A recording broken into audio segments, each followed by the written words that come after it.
को टिक कर लेते हैं एक बार।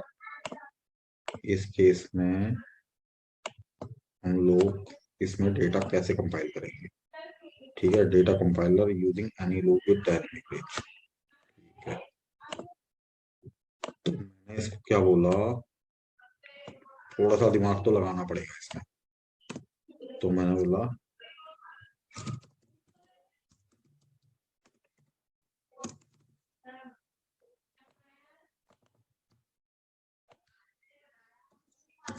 dim I as integer।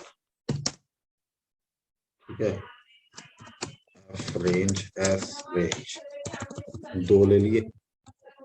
इसके बाद लास्ट रो को हम और उसके साथ कैसे डिफाइन करेंगे, क्योंकि लास्ट रो तो हर एक शीट के साथ होगी।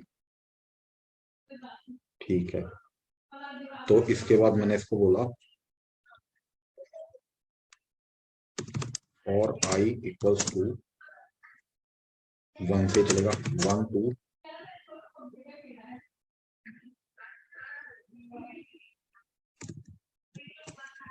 नहीं,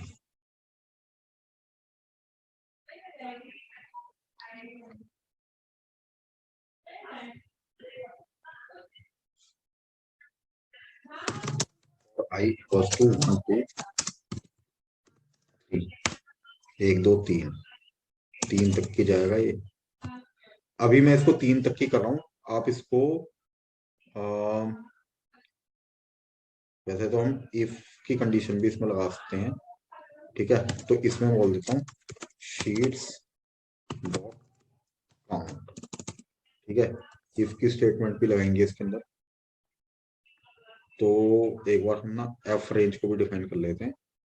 तो मैंने बोला सेट, पहले हमें एक लास्ट रेंज भी चाहिए होगी, लास्ट रो भी चाहिए होगी, और लास्ट रो हमें हर एक शीट के हिसाब से चाहिए होगी। तो ठीक है, मैंने बोला L R last row equals to sheets I dot self dot count comma 1 dot end excel up dot।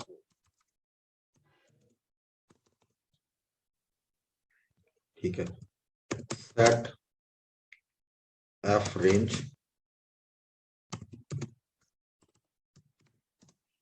इसको कैसे करेंगे, इसके अंदर भी हमारा काम शीट्स आई के थ्रू ही चलेगा। तो मैंने बोला रेंज ए 2 से लेके कहां तक की डेटा है हमारा, हर एक कॉलम में ई कॉलम तक की। तो ई एंड लास्ट रो।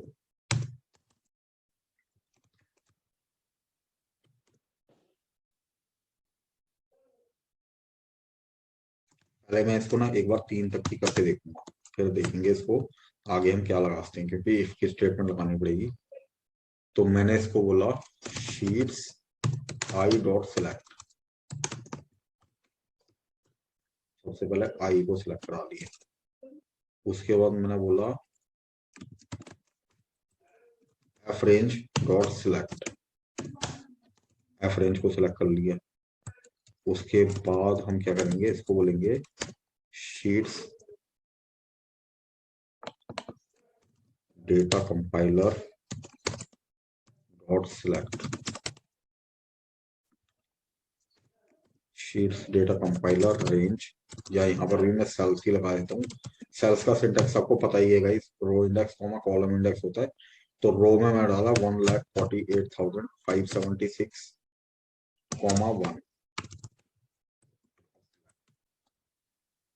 इसके बाद ये क्या करेगा, वो हमारी एक्टिव सेल बन जाएगी। तो मैंने बोला active cell dot end excel up dot select, active cell dot offset 1,0 dot select, active cell dot paste special, application dot cut copy mode equals to false,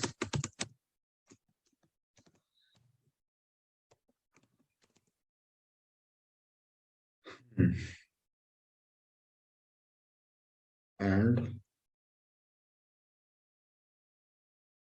लेकिन ये फिर डेटा कंपाइलर में भी तो आता रहेगा अगर, अच्छा हमने 3 तक की बोला हुआ इसको, ठीक है।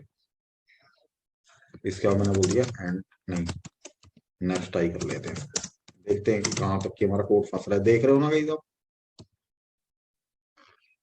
यस। तो ये मेरे ख्याल से मनाली में चला जाएगा ये, ठीक है। रेंज को सिलेक्ट कर लिया, देख रहे हो गाइस, पूरी पूरी रेंज सिलेक्ट हो गई है आपकी। अगर हम इसको नीचे तक की एक बार चेक करें तो क्या ये मनाली की पूरी रेंज को सिलेक्ट कर रहा है? देखिए पूरी रेंज सिलेक्ट हो गई ना। इसके बाद आप डेटा कंपाइलर में आए, नीचे गए, ऊपर गए, एक ऑफसेट मार के नीचे पेस्ट, लेकिन इसने इसको बोल दिया एक्टिव सेल। क्यों active cell dot paste special? क्योंकि मैंने कुछ वहां पर गड़बड़ी कर दी थी। तो एक बार फिर से देखते हैं इसको, नहीं ये इसको एक्टिव सेल ही बोलता है। क्या हमने डेटा कॉपी करवाया है क्या? सिलेक्ट करा के डेटा हमने सिलेक्ट, कॉपी नहीं हुआ कॉपी इसमें। नहीं हुआ ना, सिलेक्शन डॉट कॉपी, तभी वो उसको एक्टिव सेल बोल देता है। अब ये काम करेगा तो रन कर दो गाइस, ये लो हो गया आपका डेटा कॉपी। और लास्ट में जब आप इसको नेक्स्ट के बाद जब आपका डेटा अगर ओके हो जाएगा तो डेटा कंपाइलर में सेल्स 1,1 को सिलेक्ट करा लो, ठीक है, ताकि आपका जो कर्सर है 1,1 पे आके रुक जाए। भाई यही आपका कोड है। अब इसके अंदर यूजिंग दिस कोड मैं आप लोगों को ना एक छोटा सा वो दूंगा इसके लिए, वो फिर उसको एक्टिव सेल कह रहा है। एक बार देख लेते हैं क्यों एक्टिव सेल कह रहा है। वैसे देखते हैं एक बार क्लिक करके, शायद ये देखो मनाली, निकिता, शिखा, सारा डेटा आ गया, एक ही क्लिक में आ गया ना। कितनी देर लगेगा इस, ये देखो मनाली, शिखा, 1 सेकंड भी नहीं लगा हुआ। खैर ये तो डेटा ही बहुत कम था, लेकिन इसका मतलब ये नहीं है कि ये डेटा अगर कम था तो ये आपका डायनेमिक लूप है। यहाँ पर मेरा जो आपको, मेरी जो आप लोगों को सजेशन है वो क्या है कि आप ना ये जो डेटा कंपाइलर है इसको रखो सबसे आगे, जब भी कुछ इस तरीके का वो बनाओ, इस तरीके की कोई फंक्शनैलिटी बनाओ। और उसके बाद आपने क्या करना है, इसको डायनेमिक बनाने के लिए शीट 3 आकर के इसको करा दो शीट्स डॉट काउंट, ताकि ये जितनी भी शीट्स हैं उन शीट्स को कॉपी करता हुआ जाए, ठीक है ना। अगर अब आप इस पे क्लिक करोगे और लास्ट में एक मैसेज बॉक्स लगा दो, MSG box data has compiled, has been compiled,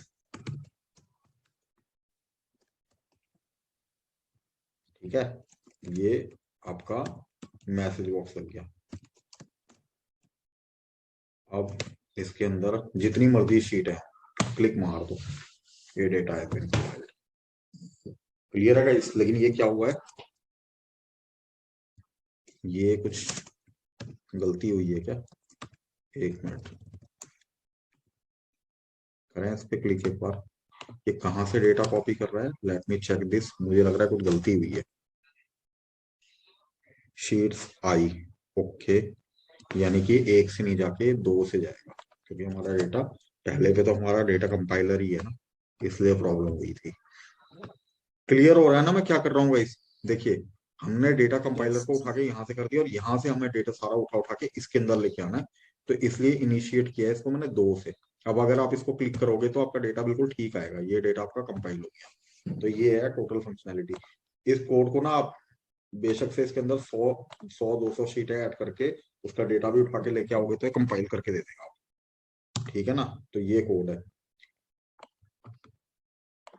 sir ये जो आप आई को i = 2 मेंशन किए हैं, ये डेटा कंपाइलर को छोड़ के मनाली से स्टार्ट होगा, राइट? हाँ जी, अच्छा।